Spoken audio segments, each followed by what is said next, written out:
We apologize that the video isn't the greatest on this phone, but we got a hold of this 22-inch electric start Craftsman snowblower, and the customer had problems with it, not this impeller here not blowing the snow out of here like he thought. So we got looking at it, took the cover off, and noticed that this belt right here was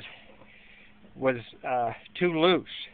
We went with the next size smaller belt, and then it was too tight. So what we had to do is that we went ahead and put spacers on the engine and raised the engine about 1/4 of an inch, and that made it worked perfect when we did that. Now to do that, let me put this up here. We had to go into the back and loosen. There's 4 bolts here, and the one behind this gearbox is a little tricky to get to. You have to take this spring off, and this belt here comes off pretty easy.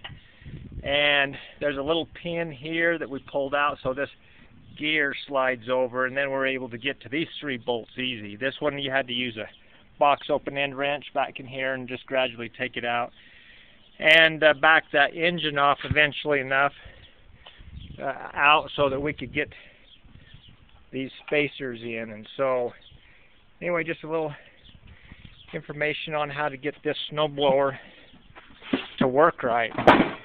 Once we did that, there was plenty of tension on the belt, and everything worked just great.